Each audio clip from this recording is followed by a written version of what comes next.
পাগড়ি ঝাড়া দিয়া পাগড়ি থেকে 11টা বুলেট বের হয়েছে, একটাও মাথায় ঢুকে নাই। ইযা জাআজলহুম লা ইস্তাখিরুনা সাআ ওয়া লা ইস্তাকদিমুন আইনামা তাকুনু ইদরিকুমুল মাউত ওয়া লাউ কুনতুম ফি বুরুজিন মুশাইয়াদা। আমি কুন্দুজের যুদ্ধে গেলাম, সামনে আমরা অগ্রসর হইতেছি। 120 জন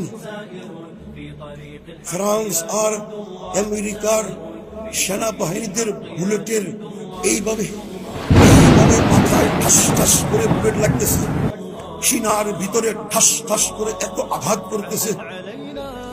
বেহুশ হয়ে জমিনে পড়ে গেছি বুলেটের ধাক্কায়। 45 মিনিট পরে যখন হুশ ফিরে আসছে, আমি না শহীদ হয়ে গেলাম। রক্ত কই, রক্ত কোথায়? এত বুলেট রক্ত কই? ডান দিকে তাকায়া দেখি 7 জন শহীদ, বাম দিকে তাকায়া দেখি 5-7 জন আহত। আলী আহমদ, কিরে ভাই আমরা শহীদ হলাম না? রক্ত কোথায়?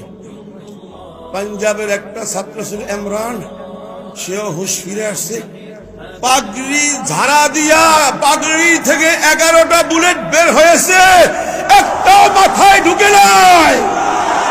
100% ইয়াকিন হয়ে গেল যেই দিন শাহাদাত কপালে থাকবে, আসবে, পৃথিবীর কোন অস্ত্র তোমাকে মারতে পারবে না।